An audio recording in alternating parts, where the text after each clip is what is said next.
आपराधिक मामलों में फंसे प्रधानमंत्री, मुख्यमंत्री और मंत्रियों को हटाने के लिए पेश किए गए विधेयक को लेकर सियासत गर्मा गई है। इस विषय पर एआईएमआईएम प्रमुख और सांसद असदुद्दीन ओवैसी ने तीखी प्रतिक्रिया दी। ओवैसी ने कहा कि हम इन बिलों का विरोध करेंगे, ये संविधान के खिलाफ है। ये हर चीज को अपने हाथों में ले रहे हैं। भाजपा ये भूल रही है कि ये हमेशा सत्ता में नहीं रहेंगे।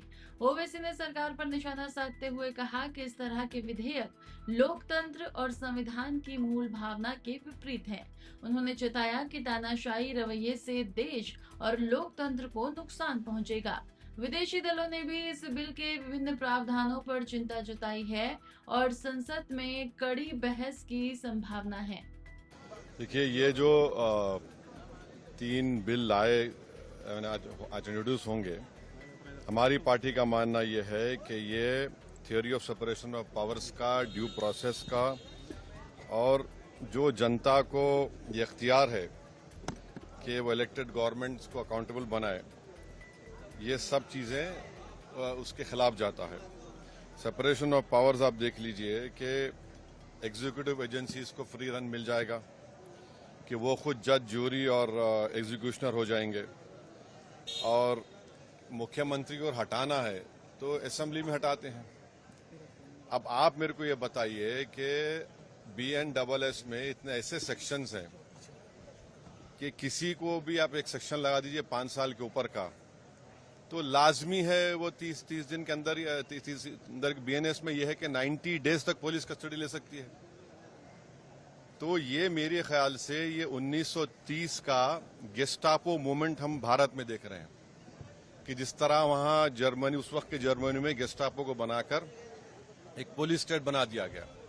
अब चीफ मिनिस्टर अकाउंटेबल नहीं होगा जनता को, बल्कि चीफ मिनिस्टर अकाउंटेबल होगा इन्वेस्टिगेटिंग एजेंसीज को। हमारे देश में SI से लेकर, इंस्पेक्टर से लेकर, ACP बोलिए, DYSP बोलिए, DCP बोलिए, एडिशनल CP, CP, DGP तक कौन बनाता है इनको? रूलिंग पार्टी बनाती है। IT के ऑफिसर कौन बनाता है? ED के, CBI को रूलिंग पार्टी बनाती है। आप बताइए फिर कहां इंडिपेंडेंस रहेगा इन लोगों का? आप कैबिनेट के 6-7 लोगों को केस लगाइए, 30 दिन डालिए अंदर जेल में, गवर्नमेंट गिर गई उनकी।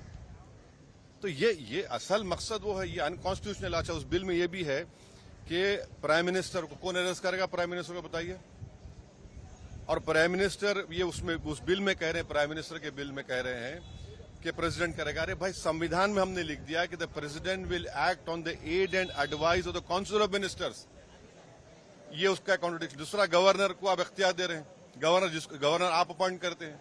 तो ऑल इन ऑल ये हमारी डेमोक्रेसी के लिए, ड्यू प्रोसेस के लिए, बल्कि भारत को एक पुलिस स्टेट बनाने का काम बीजेपी सरकार करना चाहती है इन तीनों बिलों के जरिए, जिसकी हम पुरजोर इसकी मुखालिफत करेंगे।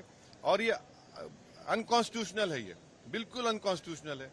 आप हर चीज आपके हाथ में, सेंट्रलाइज आप अपने हाथ में कर रहे हैं, माने आप पिक एंड चूज करेंगे। और बीजेपी ये भूल रही है कि कब तक सत्ता में रहेंगे आप, कभी ना कभी तो निकलेंगे ना। तो पावर इटर्नल तो थोड़ी है कि ये आपके खिलाफ भी इस्तेमाल होगा। तो इस तरह का एक कोशिश की जा रही है, हम इसकी मुखालिफत करते हैं।